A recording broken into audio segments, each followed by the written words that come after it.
بسم اللہ الرحمن الرحیم۔ السلام علیکم ورحمۃ اللہ وبرکاتہ۔ الحمد للہ رب العالمین والصلاة والسلام علی اشرف الانبیاء والمرسلین، اللہم صلی وسلم وبارک علی عبدک ورسولک محمد وعلی آلہ واصحابہ اجمعین وعلی من تبعہم بإحسان الی یوم الدین، اما بعد۔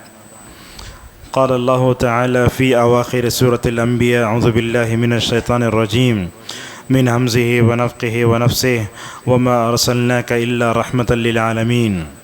وقال النبي صلى الله عليه وسلم انما بعثت رحمة ولم ابعث لعانا۔ وقال في حديث آخر رواه ابو داود لا تنزع الرحمة الا من شقي، صححه الالباني وذكره في صحيح الجامع۔ جمعہ کا دن ہے، جمعہ کا خطبہ سننے کے باوجود بھی آپ لوگوں میں علم حاصل کرنے کی جو تڑپ ہے وہ دیکھ کر رشک ہوتا ہے۔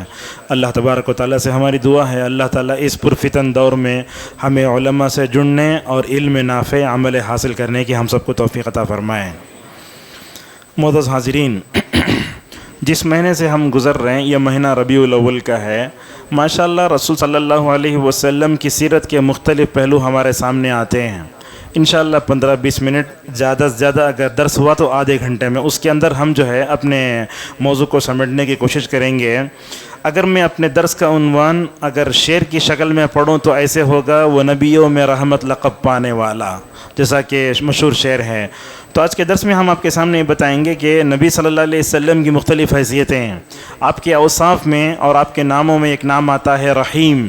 اللہ نے کہا لقد جاءکم رسول من انفسکم عزیز علیہ ما عنتم حریص علیکم المؤمنین رؤوف الرحیم۔ الرؤوف اللہ کا نام ہے، الرحیم اللہ کا نام ہے، مگر ابن عباس کہتے ہیں کہ اللہ تعالیٰ نے اپنے ناموں میں سے دو نام نبی کے بھی رکھے، رحیم اور رؤوف، یہ اللہ کے نبی صلی اللہ علیہ وسلم کے نام بھی ہیں۔ سورہ انبیاء آپ جانتے ہیں اللہ تعالیٰ اس صورت میں کئی نبیوں کا تذکرہ کرتا ہے۔ ابراہیم کا تذکرہ ہوا، اس کے بعد اللہ نے حضرت موسیٰ کا تذکرہ فرمایا، اس صورت میں داؤد کا، سلیمان کا، یونس کا، ایوب کا کئی تذکرہ کرنے کے بعد اللہ تعالیٰ نے آخری میں رسول اللہ کا تذکرہ فرمایا، یہ بتانے کے لیے کہ نبی آخری نبی ہیں۔ اللہ نے کہا وما ارسلناک الا رحمۃ للعالمین، ہم نے آپ کو نہیں بھیجا ہے مگر جہان و جہاں والوں کے لیے رحمت بنا کر۔ ہم ایک بات کیا سمجھتے ہیں، رسول صرف سمجھتے ہیں رسول ہمارا ہے، رسول ہمارا نہیں، رسول سب کا ہے، قیامت تک پیدا ہونے والے سارے انسانوں کا ہے۔ اگر میں آپ کے سامنے یہ بات کہوں آپ کو بڑا تعجب ہوگا، اس دنیا میں جتنی مخلوق اب فی الوقت ہے نبی کے بعثت کے بعد پوری امت اللہ کی نبی کی امت ہے، بس فرق اتنا ہے ہم نے آپ کی نبوت و رحمت کو قبول کیا ہے، مگر جو لوگ غیر مسلم کے نظر میں یہود و نصارہ نظر آتے ہیں وہ بھی تو اللہ کی نبی کی امت ہیں، مگر انہوں نے نبی کی نبوت اور رحمت کو قبول نہیں کیا ہے۔ عزیزم سے مثال دیتے ہیں، ایک دوا ہے، آپ کو ڈاکٹر دیتا ہے، اگر آپ کھائیں گے تو وہ دوا کا اثر آپ کے اوپر ہوتا، اگر نہیں کھائے تو اثر نہیں ہوتا، مگر دوا میں وہ اثر رہتا ہے۔ علامہ ابن القیم رحمہ اللہ اس کی مثال دیتے ہوئے کہتے ہیں نبی رحمت ہی ہے یہ، اگر لوگ مانیں یا نہ مانیں مگر نبی رحمت ہی ہے۔ مگر دیکھتے ہیں جن لوگوں نے نبی کی رحمت و نبوت کو قبول کیا وہ دنیا اور آخرت میں کامیاب ہو گئے اور قیامت تک کامیاب ہوں گے، اور جنہوں نے آپ کی نبوت و رحمت کو ٹھکرایا دنیا اور آخرت میں تباہ و برباد ہو گئے۔ دیکھنا چاہتے ہو جنہوں نے نبی کی نبوت و رحمت کو ٹھکرایا کیسے انجام ہوا؟ جنگ بدر میں ابو جہل کو دو بچوں نے مارا، معاذ اور معوذ کو، اور جس نبی کی نبوت کو ٹھکرانے والا ابو لہب آپ کا چاچا تھا اس کی طرف انگلی والے اٹھنی، اللہ اکبر، اس کی طرف جو انگلی اٹھی اللہ نے کہا کہ وہ انگلی تباہ و برباد ہو گئی۔ لہٰذا نبی صلی اللہ علیہ وسلم کی مختلف حیثیتیں، آپ کی ایک حیثیت رحمت کی بھی ہے۔ ابوالکلام آزاد کی کتاب ہے رسول رحمت، اس کتاب کی خصوصیت کیا جانتے ہیں؟ اس کتاب کی سب سے بڑی خوبی یہ ہے سیرت کو حدیث کے نہج پر جمع کیا ہے بڑی دقت کے ساتھ۔ اس میں جو باتیں آپ کو ملیں گی سیرت کی دوسری کتابوں میں نہیں ملیں گی، اسی لیے جامعہ دارالسلام میں فارغ ہونے والے طلباء میں پہلا دوسرا انعام دیتے ہیں، پہلا انعام رحمت اللہ عالمین، دوسرا انعام رسول رحمت۔ وہ کتاب خرید کے اپنے گھروں میں رکھو۔ حدیث کے منہج پر صحیح روایتوں انہوں نے جمع کیا، ورنہ ہوتا کیا ہے ہم سیرت کے نام پر جو ہے ضعیف حدیثیں موضوع سب پڑھ لیتے ہیں۔ مثلا ایک واقعہ آیا، کیسے وہ اللہ کے نبی غار ثور میں گئے تو غار ثور میں جب بیٹھے تو جو ہے وہ مکڑی نے جالا بنایا، ابو بکر نے سارے سارے گھر بند کیے، وہ حالانکہ واقعہ صحیح نہیں ہے وہ. لہذا آپ کو بتاتا ہوں کہ سیرت کی جو صحیح روایتیں ہیں اس کو پڑھو اور جو غلط روایتیں اس کو چھوڑ دو. اور میں نے 2 حدیثیں آپ کے سامنے پڑھی. نبی کریم صلی اللہ علیہ وسلم فرماتے ہیں لوگوں مجھے رحمت بنا کر بھیجا گیا ہے. صحیح بخاری کی روایت ہے، لوگوں سے پوچھا گیا الا تدعوا علی المشرکین، کیا آپ مشرکین پر بد دعا نہیں کرتے؟ اس موقع پر آپ نے فرمایا لوگوں مجھے لعنت دینے والا نہیں بلکہ رحمت بنا کر بھیجا گیا ہے. اور یہ جذبہ رحمت اللہ نے دنیا میں جو اتارا ہے، اس بخاری میں صحیح مسلم کی ایک حدیث آتی ہے، ابو رضی اللہ عنہ کہتے ہیں اللہ تعالیٰ نے رحمت کے 100 حصے بنائے. کتنے؟ 100 حصے. اس میں رحمت کا ایک حصہ دنیا میں اتارا ہے. یہ حالت ہے رحمت کا ایک حصہ اتار کر کے. جانور بھی اپنے بچوں پر رحم کرتے ہیں، اسی رحمت میں سے نبی صلی اللہ علیہ وسلم کو رحمت کا کچھ حصہ دیا گیا. آپ صلی اللہ علیہ وسلم رحمت للعالمین تھے، بڑے رحم دل تھے. اللہ تعالیٰ نے آپ کے دل میں جو جذبہ رحم رکھا تھا، میں سمجھتا ہوں اس سے پہلے کسی کے دل میں وہ جذبہ رحمت نہیں تھا، اور قیامت تک ویسا جذبہ رحمت دنیا کے کسی انسان میں پیدا نہیں ہو سکتا. اب آئیے آپ کے سامنے میں اللہ کے نبی صلی اللہ علیہ وسلم نے زندگی کے مختلف مجالات میں کیسے کیسے انسانیت پر رحم ڈالا، رحم کا اثر ہوا، وہ آپ کے ساتھ بتاتا ہوں. سب سے پہلے رسول صلی اللہ علیہ وسلم عام انسانوں کے لیے بھی رحمت تھے. عام انسان، کافر، مسلمان، یہودی، سب نے عام انسانوں کے لیے رحمت تھے. آپ انسان کے شکل میں آپ کو کوئی بھی نظر آتا تو آپ صلی اللہ علیہ وسلم اس سے بڑا بہترین سلوک کرتے تھے. اسی طریقے سے اللہ کے نبی صلی اللہ علیہ وسلم عام انسان رحمت کی ایک مثال آپ کو دیتا ہوں. دیکھو غزوہ بدر، اس میں 70 قیدی آئے. اللہ اکبر. ان قیدیوں کے ساتھ آپ کا رحم دلانہ سلوک دیکھو. آپ صلی اللہ علیہ وسلم، وہ قیدی کہتے ہیں جب ہم لوگوں کو قیدی کر کے لے جایا گیا، ہمارے ساتھ اتنا رحم دلانہ سلوک کیا گیا، اللہ کے نبی بار بار پوچھتے ان قیدیوں کو کھانا کھلایا گیا ہے؟ اللہ اکبر. ایسا. اور اسی طریقے سے نبی صلی اللہ علیہ وسلم نے ان قیدیوں کو، مسجد میں جگہ بس نہیں آئی، قیدی زیادہ ہو گئے، آپ نے ان قیدیوں کو صحابہ کے گھروں میں رکھا. ان صحابہ نے ان غیر مسلم قیدیوں سے اتنا اچھا سلوک کیا. کیا کبھی بول سکتے ہیں آپ ہندوستان میں ہم نے 40-50 سال سے جو ہے ہم رہ رہے ہیں، 8 سال ہم نے حکومت کی، کون ہے جو آج ہمارے اخلاق سے متاثر ہو کر، ہمارے رحیمانہ مشفقانہ اخلاق سے ہو کر متاثر اسلام ہو گیا ہو؟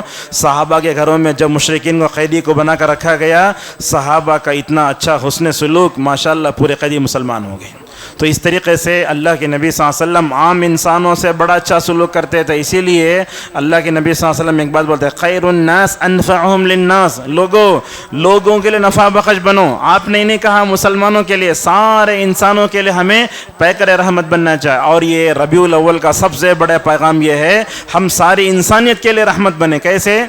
ایک مرد جا رہا ہے، ایک عورت جا رہی ہے، کوئی بھی ہے، اگر وہ ہمارے مدد کی محتاج ہے، آپ کو مسلک نہیں دیکھنا، مذہب نہیں دیکھنا، بدعتی نہیں دیکھنا، کچھ بھی نہیں دیکھنا، آپ جذب رحم بن کر ماشاءاللہ اس کے لیے جو ہے ابر کرم بن جاؤ. ایک تو یہ عام انسانوں سے ہمیں مکمل طور پر جو ہے کیا کیا گیا، جذب رحمت کا سلوک کرنے کا ہمیں حکم دیا گیا ہے. ایک چیز. دوسری چیز، اللہ کے نبی صلی اللہ علیہ وسلم اپنی بیویوں سے بھی بڑے رحیمانہ انداز سے پیش آتے تھے. آج کل ہم گھروں میں دیکھتے اگر کوئی ہماری بیوی کوئی ایسا کام کرے تو ہم ایسا جھڑکتے اسے، دوبارہ ہمت نہیں کرتی بات کرنے کے واسطے. بعض لوگ بولتے ہیں جب اپنے گھروں میں داخل ہو تو شیر کی نگاہ رکھو. غلط ہے یہ اسوہ رسول کے خلاف ہے. یہ اسلاف تو بولتے اپنے بیوی بچوں کے درمیان میں انسان کو ایک بچے کی طرح رہنا چاہیے. ویسے تھے اللہ کے نبی صلی اللہ علیہ وسلم، اپنی بیوی کے سامنے بچے کی طرح رکھو، بلکہ اپنے بچوں کے ساتھ کھیلنا کیسے ہمیں بھی بچہ بن جانا تھوڑی دیر کے لیے، لیکن فرق تو وہ مکمل طور پر ثابت ہونا چاہیے. اللہ کے نبی بیویوں کے لیے کیسے رحم دل. دیکھو صفیہ کا واقعہ میں نے خطبہ جمعہ میں بیان کیا.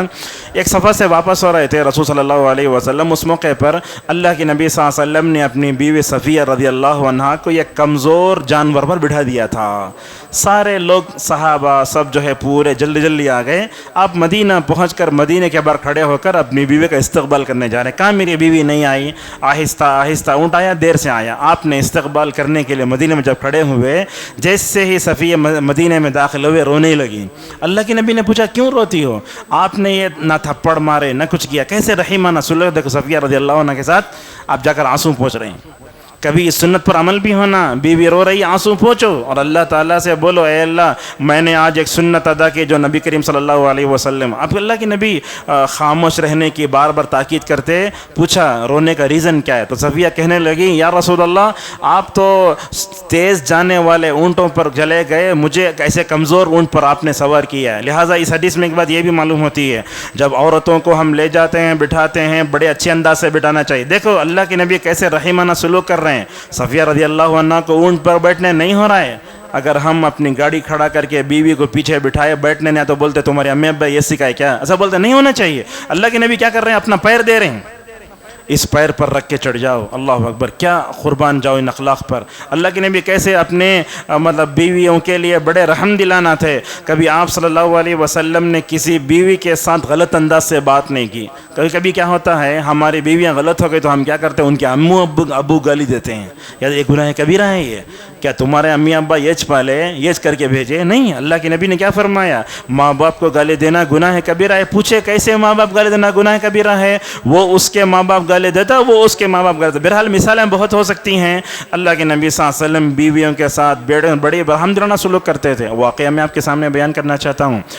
حضرت علی نے دیکھا فاطمہ کے ہاتھ میں گھٹے پڑ گئے تھے, چکی چلا کے پانی اٹھا کر کے. اب وہ کیا ہوتا ہے آج کل کے شوہروں کو اپنی بیویوں پر رحم بہت کم ہے. تمہارا یہ کام تم ایج کرو تک مرو اس میں, ایسا بولتے لوگ. ایسا سنگ دل نہیں ہونا. آدمی کو اپنی بیویوں کے ساتھ اپنے بچوں سے بڑے رحم دلانا رحیمانہ مشفقانہ سلوک کرنا چاہیے. علی نے کہا فاطمہ ابا جان کے پاس جاؤ غلام لے کر آؤ. فاطمہ نکلی گئیں, اللہ کے نبی مشغول تھے, واپس آ گئیں. نبی کو معلوم ہوا کہ فاطمہ آ کر گئی ہیں. اللہ کے نبی ہمیشہ کا معمول یہ تھا جب بھی جہاد واپس آتے جا کے مسجد میں 2 رکعت نماز پڑھ کے اپنی بیٹی فاطمہ کے پاس جانے کے بعد بیوی کے پاس جاتے. اتنی محبت تھی. تو اللہ کے نبی آئے, جب بھی بیٹی فاطمہ آتی اللہ کے نبی صلی اللہ علیہ وسلم کے لیے بچھاتی اور اللہ کے نبی بیٹھتے. آنے سے پہلے آنے کے بعد بیٹی کو بوسہ دیتے. یہ بھی اپنے بیوی اپنے بیٹے کا رحم دلانا سلوک ہے.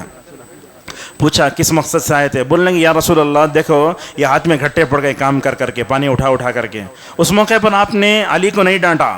آج کل کو کئی باپ ہوتا تو کیا بولتا ہے میری بیٹی کام بولے سمجھے گا تمہیں, بلکہ آپ نے دیکھا اللہ کے نبی کی بیٹی اپنے شوہر کی خدمت کر کے جنت کو جا رہی ہے, اسی لیے آپ نے خاموشی اختیار فرمائی. اچھا خدمت کرنے کے لیے غلام دو بولنا, اللہ کے نبی نے اپنی داماد بیٹی کو دونوں بلا کر بٹھایا بیٹھو.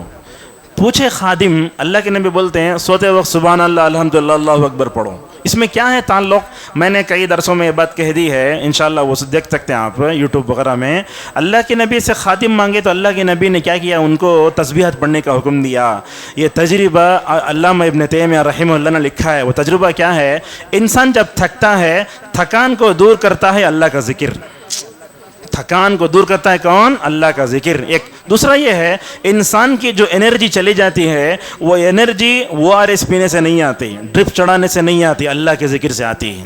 اللہ اکبر. اللہ کے نبی نے اپنی بیٹی داماد کو وصیت فرمائی سوتے وقت یہ پڑھو. آپ کے من جانتے ہیں حضرت علی اور معاویہ کے درمیان ایک جنگ ہوئی تھی, جنگ صفین نام اس کا. وہ پوچھنے والے نے حضرت علی سے پوچھا اللہ کے نبی تم کو فاطمہ کے ساتھ جس اذکار کی وصیت کرے وہ جنگ کی رات میں بھی پڑھے؟ تو انہوں نے کہا ولا لیلۃ الصفین, جنگ کی رات میں بھی بھولانے میں. حالانکہ جنگ کی رات میں انسان کا ذہن کیسے ہوتا ہے, ٹینشن رہتا ہے, مگر وہ ماشاءاللہ اس وقت میں بھی وہ ماشاءاللہ کیا کرتے تھے, اپنے جو ہے نبی صلی اللہ علیہ وسلم نے عمل کرتے تھے. لہٰذا عام انسانوں کے لیے ہمیں پیکر رحمت بننا, بیویوں کے ساتھ بھی ہمیں پیکر رحمت بننا چاہیے. کبھی کبھی کیا ہوتا ہے, دیکھو مثال رات میں اپنے کہیں جا کر واپس آتے, بچے بھی ہیں بیوی بھی ہے, آتے ہی بولا جگ پکاؤ. جیسے آپ تھکے آپ کی بیوی بھی تھکی ہے.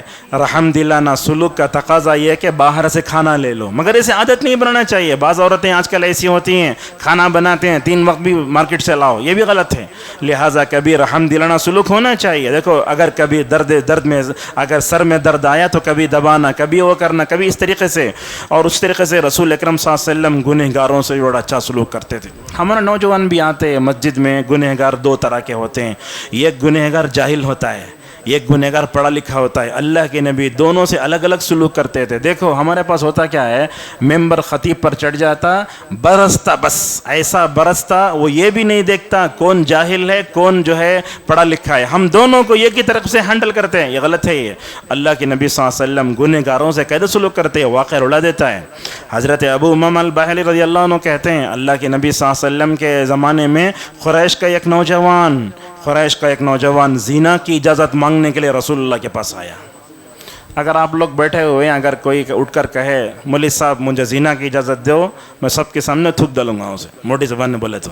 لیکن اللہ کے نبی ویسا نہیں تھے. گنہگار کے گناہ سے آپ کے کیا کراہت کرتے تھے. صحابہ مارنے اٹھے, ہمارے طرح انسان تھے. آپ نے فرمایا چھوڑو اسے, قریب آنے دو. اللہ اکبر. یہ گنہگار کو قریب بلا کے علاج کرنا, یہ نفسیات سے اس کا تعلق ہے. آپ نے اس کو بلایا, گھٹنے سے گھٹنے لگا کر بیٹھ گئے. اللہ اکبر. اتنا قریب گڑے. پھر پوچھے کس مقصد سے آئے, وہ بھی دیکھو اسے معلوم ہے یہ رسول رحمت ہیں, یہ میرا علاج کریں گے, معلوم تھا اسے, ورنہ تو دوسروں کے دربار میں چلے جاتے تو دھتکار کے بھیج دیتے تھے. اللہ کے نبی نے دوبارہ پوچھا کیوں آئے, تو دوبارہ وہ ہمت سے بولتا ہے زنا کی اجازت مانگنے آیا. دو بار نبی سے گناہ کبیرہ کے بارے میں سوال کرنا, وہ بھی صحابہ کے سامنے. آپ صلی اللہ علیہ وسلم گنہگاروں کا سلوک کرتے تھے, دور رہ کر دھتکار سکتے تھے, بددعا کر. آپ نے وہ نہیں کیا. آپ نے کیا کیا معلوم, آپ نے پوچھا کیا تم اپنی ماں سے زنا کرنے کو پسند کرتے ہو. پہلا سوال فطرت سے للکارا آپ نے, جس سے پیدا ہو زنا کرتے. انہیں بولا نہیں, میں نہیں, کون بھی اپنے ماں سے زنا کرنے کو پسند نہیں کرے. کوئی کرے گا؟ آپ جس سے زنا کرتے کسی کا ماں رہے گی نا, وہ اپنی ماں دوسروں کی ماں. اللہ کے نبی نے خالہ, بہن, بیٹی, پھوپھی, پوروں کا ذکر کر کے آخر میں نبی صلی اللہ علیہ وسلم نے گنہگار کے اوپر اپنی رحمت کی بارش کیسے برسائی. دیکھو آپ نے اپنا وہ ریشم سے زیادہ نرم ہاتھ اس کے سر پر رکھا. یہ ہوتے گنہگاروں کی اصلاح کا طریقہ. اللہ کے نبی نے اس کے بارے میں 3 جملے چھت فرمائے, اللہم اغفر ذنب وحسن فرج وطہر قلب. اے اللہ تو اس کے گناہ کو معاف کر دے. اور اس کے بولنے لگے اے اللہ اس کے دل کو پاک کر, اے اللہ اسے اپنی شرمگاہ کی حفاظت کی توفیق نصیب کر. اللہ کے نبی جس گنہگار کے حق میں دعا کر دے وہ گناہ سے کیسے بچتا. دیکھو راوی حدیث کہتے ہیں اللہ کے نبی صلی اللہ علیہ وسلم کی دعاؤں کا نتیجہ یہ ہوا کہ وہ نوجوان کبھی جو ہے زنا کی طرف پلٹ کر نہیں دیکھا. عبد الرزاق البدر حفظہ اللہ ٹسٹنگ بات بتاتے ہیں لوگوں, دیکھو دنیا میں گنہگار 2 طرح کے ہوتے ہیں. ایک جاہل ہوتا ہے, وہ ہمارے رحمت کا اور شفقت کا محتاج ہوتا ہے. ایک مرتبہ کبھی مسجد میں نہیں آیا, ایک مرتبہ اگر آ گیا نماز میں ادھر ادھر دیکھا, امام صاحب اعلان کرتے ہیں نماز پڑھنے نہیں آ رہا اسے. کبھی ہم نے اس کو رحم دلانہ انداز سے نماز پڑھنے کا طریقہ سکھایا ہے کیا؟ اور ایک بات آپ بتا, دیکھو کبھی کبھی غیر مسلک کے لوگ ہماری مسجد میں آ جاتے ہیں, ان کے ساتھ بھی رحیمانہ سلوک ہونا چاہیے. ان کو پہلے بتانا, کیا بتانا, قدم سے قدم کیسے ملاتے, ہاتھ کیسے باندھتے. آپ زبردستی کرے بلا کے کھینچے تو اسلام کی تعلیم نہیں. میں آپ کے سامنے علامہ بن باز رحمہ اللہ کا ایک فتویٰ نقل کر دیتا ہوں. علامہ بن باز سلفی عالم دین, بڑی حکمت سے تعلیم دیتے. بولتے اگر کوئی آدمی آیا پیر سے پیر نے ملایا, چھوڑ دو اسے, نماز کے بعد سمجھاؤ. ہم کیا کرتے ہیں اوپر سے نیچے ایسے بھج جاتا ہوں نا, نہیں. سلفی دعوت میں نرمی بہت ضروری ہے. جب تک آپ یہ نرمی کو نہیں اپناتے ہماری دعوت دوسروں کے پاس جا نہیں سکتی. یہی بات تو تھی. علامہ ابن تیمیہ رحمہ اللہ, ان کا ایک دشمن تھا, بہت کٹر دشمن. ابن القیم آ کر بولنے لگے ابن تیمیہ خوش ہو جاؤ, آج تمہارا دشمن مر چکا ہے. اگر ہم چاہتے بولتے اچھا ہوا مر گیا. انہیں کیا کرتا تھا, ابن تیمیہ کو فل خلاف لکھتا تھا, بولتا بھی تھا. اللہ اکبر, کیا سلف کے اخلاق تھے. علامہ ابن تیمیہ رحمہ اللہ کیا کریں معلوم, فوراً اس کے گھر گئے, بدعتی کو دیکھنے جا رہے ہیں. دیکھو جا کر اس کے بچے کو بلا کر ایک بات بولے, دیکھو تمہارے باپ تو مر چکے ہیں, آج سے میں تمہارا باپ ہوں. اللہ کیا اخلاق. ہماری جماعت کے ثناء اللہ امرتسری رحمہ اللہ کو آپ جانتے ہیں, انہوں نے قادیانیوں سے جو ہے کیا کیا, مناظرہ کیا. مگر ان کو معلوم ہوا کہ مرزا غلام محمد قادیانی پکا کافر, اسے کافر ہونے میں کوئی شک نہیں. جب گزر رہے تھے تو ماشاءاللہ اس کے گھر جا کر اس کی عیادت کرتے ہیں. تو اس طریقے سے ہمیں گنہگاروں کے ساتھ مکمل طور پر مشفقانہ رحیمانہ سلوک کرنا چاہیے. جو جانتا ہے آپ اس کے ساتھ حجت کرو, لیکن جو نہیں جانتا ہے اس کا بھی غلط انداز سے پیش آئیں گے نا, تو ایسے ہم تربیت نہیں کر سکتے. اسی لیے ہم دیکھتے ہیں لوگ ٹھڈی پکڑ کے غلط بات بتاتے ہیں, لوگ مان لیتے ہیں, مگر ہم سخت رویہ اپنا کر ہماری صحیح چیز بھی لوگوں کے سامنے جاتی. اس طریقے سے نبی صلی اللہ علیہ وسلم عورتوں سے بڑے اچھا سلوک کرتے, بڑے رحیم تھے. اللہ اکبر, کیا آپ کا دل فرما تھے. دیکھو اور عورتوں کی مسجد کیسے ہوتی؟ مردوں کی صف، بچوں کی صف، اس کے پیچھے عورتوں کی صف. پہلے مائک نہیں تھی، اب مائک الگ ہوتی ہے. اللہ کے نبی صلی اللہ علیہ وسلم زمانے میں کیسے ہوتا تھا؟ عورتیں پیچھے ہوتی ہیں، بیچ میں بچے، مرد سامنے. تو کیا ہوتا تھا؟ اللہ کے نبی صلی اللہ علیہ وسلم کے زمانے میں صحابیت کا جذبہ ایسا، اللہ کے نبی کا خطبہ نہیں چھوڑنا مگر بچے کو سنبھال لینا. بچوں کو لے کر آتی مسجد میں. اللہ کے نبی بولتے نماز میں خیال آتا کہ نماز کو لمبی کروں، مگر بچہ چونکہ ماں کو ستا رہا ہے، اس ماں پر رحم کرتے ہوئے میں اپنی قرات کو مختصر کر دیتا ہوں. اللہ اکبر، کیا حرمت تھی. اگر آپ چاہتے تو کیا بول سکتے تھے؟ کل سے نہیں لے کر آنا. مگر آپ نے ان کو نہیں روکا. کیوں؟ اس لیے کہ چھوٹے بچے کو مسجد لے کر آئیں گے تو ماشاءاللہ کیا ہوگا؟ مسجد سے محبت ہوگی، تربیت ہوگی. آج یہی ہو رہا ہے. ہم نے اپنی بیویوں کو، بچوں کو جو ہے یہاں سے روکا تو غلط انداز سے چلے گئیں. لہٰذا میں آپ کو بتاتا ہوں، امام احمد رحمہ اللہ ایسی ماشاءاللہ ان کی والدہ بغداد کی ٹھنڈی راتوں میں کیا کرتی معلوم؟ نماز فجر سے پہلے اٹھ کے پانی گرم کر کے وضو کر کے خود کپڑے بدلا کر، امام محمد کے کپڑے بدلا کر نماز فجر کی اذان ہونے سے پہلے مسجد میں رہتی تھی. اللہ اکبر. آج مائیں کیا کرتی ہیں؟ اپنے بچوں کو امتحان کے لیے اٹھاتی ہیں. سال حسین بولتے یہ خیانت ہے. آپ اپنے بچوں کو اسکول کے لیے اٹھائیں، فلاں کے لیے اٹھائیں، مگر اپنے بچوں کو نماز کے لیے اٹھاتے ہیں، بہت بڑی خیانت ہے. لہٰذا عورتوں کے ساتھ رسول اکرم صلی اللہ علیہ وسلم نے بڑے رحیمانہ سلوک کیا. اور ایک بات آپ کو بتاتے ہیں، اگر آپ گاڑی پر اپنی بیوی کو بٹھا لیے کبھی زور سے نہیں چلانا. کیوں؟ اس لیے کہ آپ کے بیچ جو بیٹھا ہے وہ عورت تو ہے مگر شیشہ ہے. اس کو شیشہ بولنے والے کون؟ جناب محمد رسول اللہ صلی اللہ علیہ وسلم. ایک مرتبہ کیا ہوا؟ غور سے سنیے ایک بات. کیا ہوا؟ انجشہ رسول اللہ کے زمانے کے ڈرائیور، انہوں کیا کرتے تھے؟ اونٹ کو ہکالتے تھے. پہلے زمانے میں کیا تھا؟ اونٹ، اس کے اوپر ایک ٹکری، اسے بولتے ہودج، اس میں بٹھا دے کے کیا کرتے؟ انہوں اشعار پڑھتے ہوئے اونٹوں کو چلاتے تھے. ایک مرتبہ نبی کی بیویاں اور اس میں صحابیات بھی ہیں، کیا کرے؟ اونٹ ہودج ٹوکری اٹھا کر اونٹ پر رکھ کے زور سے ہلانے لگے. اللہ کے نبی صلی اللہ علیہ وسلم نے اس وقت دیکھا، کہا رفقم بالقواریر، اے انجشا ذرا آہستہ لے جاؤ، اس لیے کہ اس کے اندر شیشے ہیں. تعبیر دیکھو اللہ کے نبی کی. آپ نے عورتوں کو شیشے تعبیر کر کے بتایا. کیا؟ جیسے آپ کانچ اور شیشے کو سنبھال کر رکھتے ویسے اپنی بیویوں کو سنبھال کر رکھو. جیسے اسے پوچھتے، اس پر دھول آنے نہیں دیتے، اس میں اسکریچ آنے نہیں دیتے، اپنی بیویوں کو سنبھال کر رکھو. نبی کریم صلی اللہ علیہ وسلم نے یہ بیان فرمایا. لہٰذا عورتوں سے مکمل طور پر ہمیں کیا کرنا؟ بڑے اچھے انداز سے جو ہے سلوک کرنا چاہیے. اللہ کے نبی ویسے کرتے تھے. جب حج کو گئے، ایک ہی حج آپ نے کیا. عائشہ رضی اللہ عنہا کو حج کے دوران حیض آنے لگا. اللہ کے نبی نے فرمایا، عائشہ یہ تمہارے ساتھ خاص نہیں ہے، یہ اللہ تعالیٰ نے آدم کی بیٹیوں پر لکھ دیا ہے. اللہ کے نبی نے ایسے سمجھایا. تو عورتوں کے ساتھ ہمیں مشفقانہ انداز سے پیش آنا چاہیے. اور اسی طریقے سے رسول صلی اللہ علیہ وسلم بچوں سے بھی بڑے اچھے انداز سے پیش آتے تھے. آج کل ہم دیکھتے ہیں 2 سال کے بچے کو ماں مارتی ہے، 2 سال کے بچے کو باپ مارتا ہے. اور ہمارے نوجوان لوگ بھی ایسے ہیں، مارنے کے ویڈیو آتا شیئر کرتے اسے. میں بولتا ہوں یہ ٹیررسٹ ہے، دہشت گردی. کوئی مار رہا تو اس کی ویڈیو کیوں شیئر کرتے ہیں؟ آپ شیئر نہیں کرنا چاہیے. دیکھو اللہ کے نبی صلی اللہ علیہ وسلم بچوں سے کیسے پیش آتے ہیں. انس رضی اللہ عنہ کہتے ہیں ایک دن میں مدینے کے گلیوں میں چلنے لگا، اللہ کے نبی مجھے سلام کرتے تھے. ہمیں کیا کرتے؟ بچوں کو دیکھ کر سلام نہیں کرے تو ان کے امی ابا کے بجا کا شکایت کرتے. ہمارے ایک فارغ عمر آباد کے ہمیشہ وہ بولتے دنیا میں سلام کا انتظار نہیں کرنا، سلام میں پہل کر ڈالنا. اگر بچوں کو سلام کرے تو کیا فائدہ ہوتا؟ دیکھتے اللہ کے نبی بچوں سے کتنی محبت کرتے ہیں. ایک مرتبہ دیکھو انس رضی اللہ عنہ نبی کے خادم 10 سال تک خدمت کرے. ایک دن کیا لانے بھیجے، انہوں کیا کرے؟ اللہ کی نبی کی چیز لانے کے بجائے بیچ میں کھڑے ہو کر کھیلنے لگے. اللہ کے نبی آ کر بول رہے ہیں انس میں تم نہ بھیجا تھا نا، کیوں وہاں گئے؟ آپ نے کچھ بھی نہیں کہا. یہ کام کیوں کرے، یہ کیوں نہیں کرے، آپ نے نہیں فرمایا. اور اللہ کے نبی کے بچوں کے ساتھ اگر رحمت کی بات کریں، کیا کیا رحمت. اللہ اکبر. حسن حسین کو نماز میں لے آتے. میں آپ کو بتاؤں جمعہ کا موقع ہے، اگر ہمارے کسی مصلی کا بچہ پیشاب کر دیا تو باپ کو بلا کر ایسا ڈانٹتے ہیں تمہارے بچے کو دوبارہ لے کر نہیں آنا. ہاتھ بتا کے بولتے. اللہ کے نبی کیا کر رہے ہیں؟ جمعہ کا موقع ہے، حضرت حسن کو لا کر ممبر پہ بٹھا لیے ہیں. اللہ اکبر. ایک طرف دیکھتے مصلیوں کو، ایک طرف دیکھتے بچے کی طرف. اس بچے کی طرف اشارہ کر کے آپ نے فرمایا یہ میرا بیٹا ہے. نواسے کو اپنا بیٹا بول رہے ہیں. یہ آگے چل کر 2 لڑنے والے گروہوں کے درمیان میں فیصلہ فرمائے گا. دلیل کیا ہے؟ اصل میں حضرت حسن مدینے میں خلیفہ، شام میں حضرت معاویہ خلیفہ. ایک وقت میں 2 خلیفہ ہو سکتے ہیں، 2 امام ہو سکتے ہیں، 2 متولی ہو سکتے ہیں؟ نہیں ہو سکتے. اللہ کی نبی کے حسن تربیت کا انداز دیکھو. حسن رضی اللہ عنہ نے جب دیکھا پورا سیریا حضرت معاویہ کو مان رہا ہے، 6 مہینے خلیفہ رہ کر ماشاءاللہ حضرت حسن نے اپنی خلافت جو ہے حضرت معاویہ کو سونپ دی. یہی ہے، اگر دونوں ایک جگہ رہتے تو کیا لڑائی ہوتی، مگر ماشاءاللہ حسن رضی اللہ عنہ نے اس حدیث پر مکمل طور پر عمل کیا. اللہ کے نبی کیا کرتے، کبھی امامہ کو نماز میں اٹھا لیتے. اچھا ایک مرتبہ ایسے ہوا حسن رضی اللہ عنہ کو اٹھا لیے تو وہ سجدے کو آپ نے لمبا کیا غیر معمولی طور پر.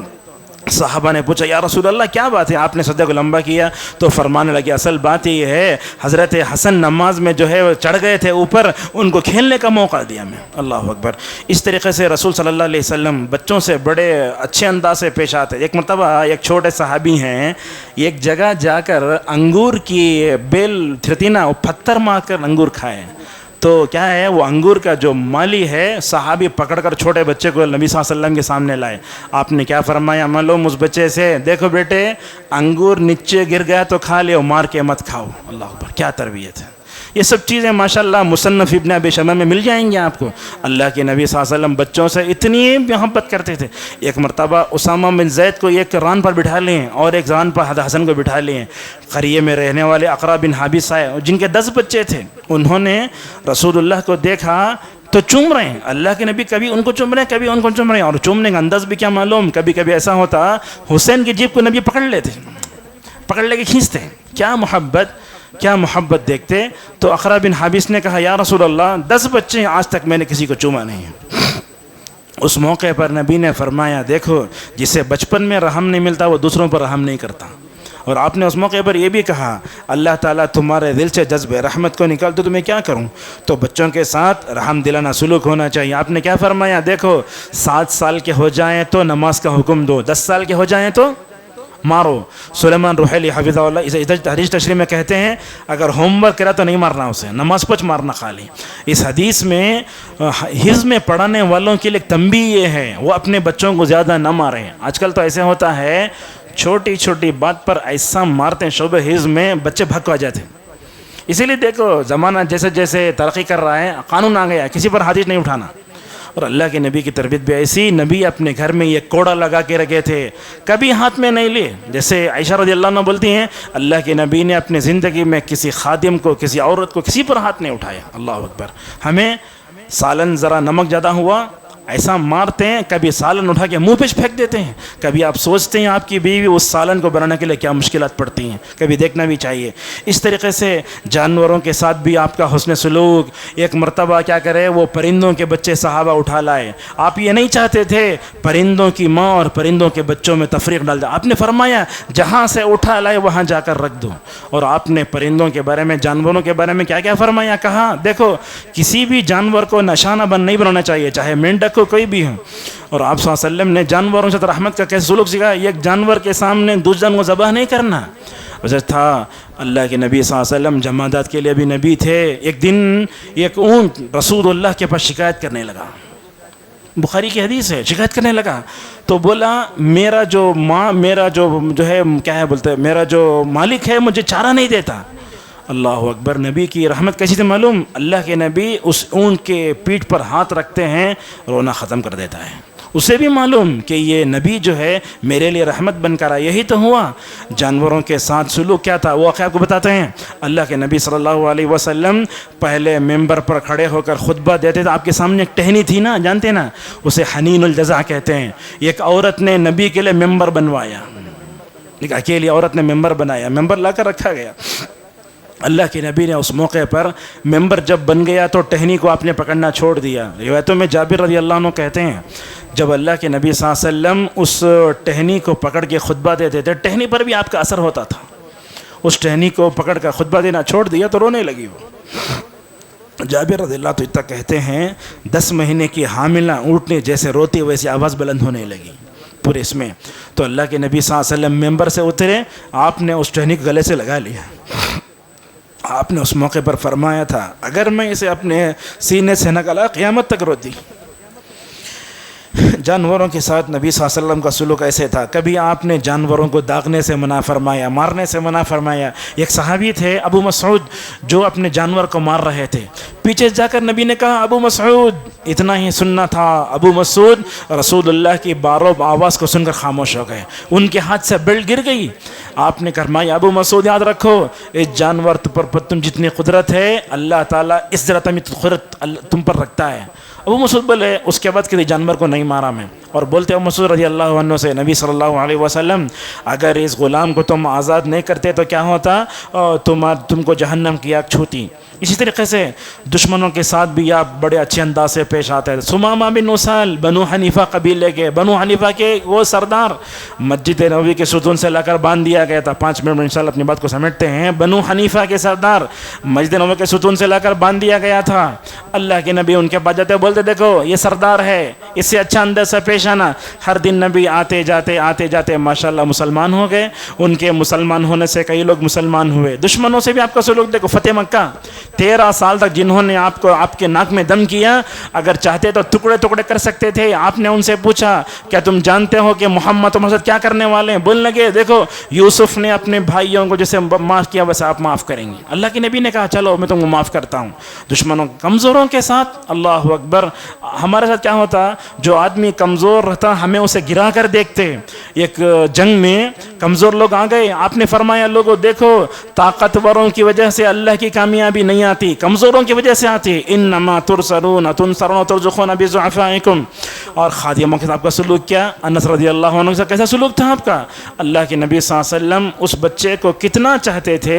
ان کی ماں ام سلیم آ کر بولتے یا رسول اللہ یہ آپ کا چھوٹا سا بچہ خادم ہے، اس کے حق میں دعا کرو۔ اللہ کے نبی نے فرمایا اے اللہ اس کے مال کو زیادہ کر، اسے بچے زیادہ دے۔ اور اللہ کے نبی اس سے کیسے محبت بھرے انداز میں پیش آتے تھے، کہتے تھے اے دو کان والے، حالانکہ ہر ایک کو 2 کان ہیں مگر محبت سے نبی صلی اللہ علیہ وسلم پیش آتے تھے۔ اور خادموں کے ساتھ ہمارا جو سلوک ہوتا ہے بڑا غلط ہے۔ کبھی 2 منٹ دے رہا تھا تو تنخواہ کاٹتے ہیں، ایسی بات کرتے ہیں اس کے ساتھ، اس کا مطلب اگر دل تو روتا ہے مگر آنکھ نہیں روتی، ایسے انداز سے بات بھی نہیں کرنا چاہیے۔ خادم کیا ہے، وہ تمہارے ماتحت ہے، تم جو کھاؤ وہی کھلاؤ، جو پہنتا وہ پہناؤ، سڑی دال نہیں دینا، بریانی دینا اسے۔ تو اس طریقے سے اللہ کے نبی صلی اللہ علیہ وسلم خادموں سے سلوک کرتے تھے۔ مسجد نبوی میں ایک عورت تھی کالی، اس کا کام کیا تھا، مسجد میں جھاڑو دینا۔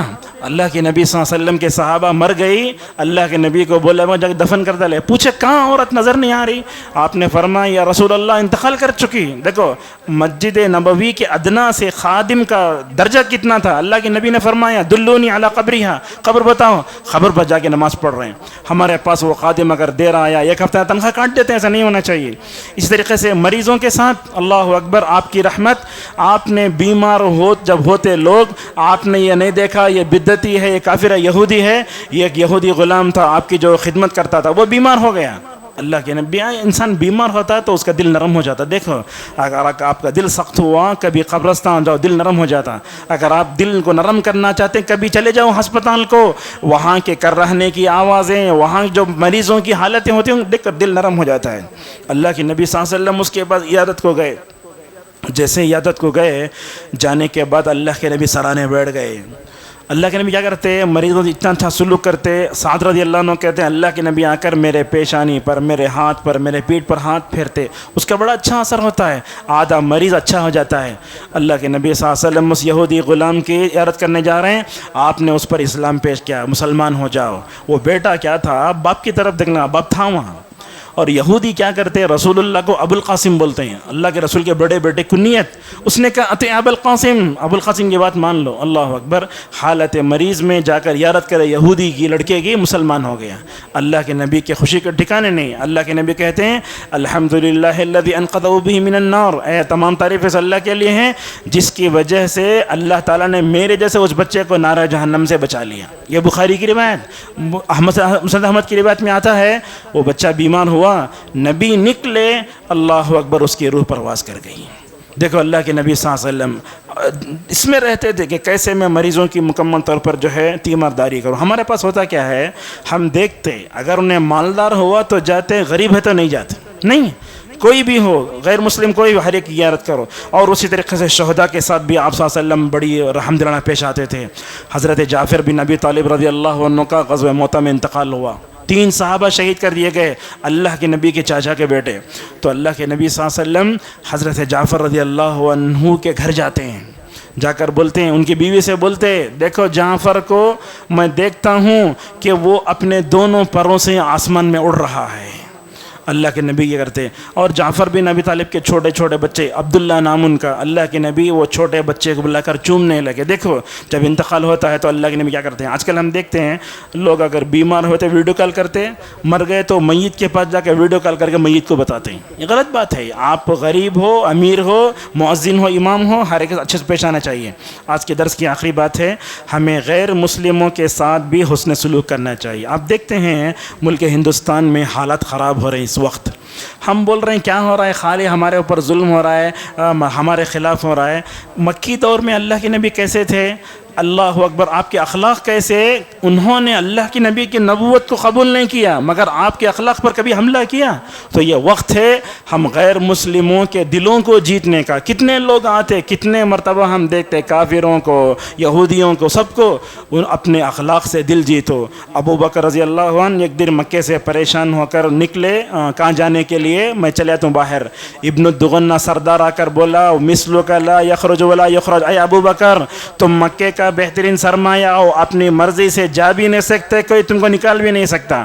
ایسے وقت میں ہمیں اپنے اخلاق سے برادران وطن کا دل جیتنا چاہیے۔ کووڈ کے موقع پر جب ہر ایک آدمی موت سے ڈر رہا تھا، لاشیں پھینکی جا رہی تھیں، اللہ جزائے خیر دے ان نوجوانوں کو جنہوں نے انسانیت کی خاطر مطلب اپنے آپ کو خطرے میں ڈال کر غیر مسلموں کی نعشوں کو بھی دفن کیا، مسلمانوں کی نعشوں کو دفن کیا۔ اس وقت نتیجہ کیا ہوا، ماشاءاللہ مسلمان سارے ہندوستان میں نہیں بلکہ سارے دنیا میں ماشاءاللہ بڑے اچھے ہو گئے۔ چنئی میں سیلاب آیا تو ماشاءاللہ چنئی والے مسلمانوں نے غیر مسلموں کے ساتھ کیسے دیا معلوم، جن کے گھر ڈوب گئے ان کو بلا کر مسجد میں رکھے، ماشاءاللہ وہ لب جا رہے تھے، ان کی آنکھوں سے آنسو جاری تھے۔ تو بولنے کا مطلب یہ ہے، اللہ کے نبی رحمت اللہ عالمین تھے، پوری امت مسلمہ کو بھی سب کے لیے پیکر رحمت بننا چاہیے۔ ہم ہر ایک سے رحم دلانہ سلوک کریں، مسجد کے ذمہ داروں کو چاہیے کہ وہ امام سے رحم دلانہ سلوک کریں، مؤذن سے رحم دلانہ سلوک کریں، اور وہ امام کو بھی چاہیے کہ وہ اپنے خطبوں میں سختی نہ اپنائیں، رحم دلانہ انداز سے پیش آئیں۔ آپ دیکھو اگر ہمارے سلفی دعوت میں نرمی، محبت اور رحمت آ گئی نا، انشاءاللہ ہمارے پاس جو عقیدہ ہے ہم دوسروں کے سامنے پیش کر سکتے ہیں۔ اسی پر اپنی بات کو ختم کرتے ہوئے خلاصہ یہ ہے، ہم نبی رحمت کے امتی ہیں، ہم کو بھی مکمل طور پر پرکر رحمت بننا چاہیے، مسائل کو سلجھانے والا بننا چاہیے، مسائل کو پیدا کرنے والا بننا چاہیے۔ انسان کی شکل میں، جانور کی شکل میں، کوئی بھی آپ کو دنیا میں نظر آئے، ہر ایک کے ساتھ رحیمانہ، مشفقانہ اچھا برتاؤ کریں گے۔ میں سمجھتا ہوں جیسا کہ اللہ کے نبی صلی اللہ علیہ وسلم نے امت کے انسان کے مختلف طبقات میں اپنی رحمت کا اثر ڈالا، کامیاب ہوئے، اگر ہم بھی اس جذب رحمت کو لے کر دنیا کے لیے ماشاءاللہ جذب رحم بنتے ہیں تو میں سمجھتا ہوں ہم بھی انشاءاللہ اس ملک میں کامیاب ہو سکتے ہیں۔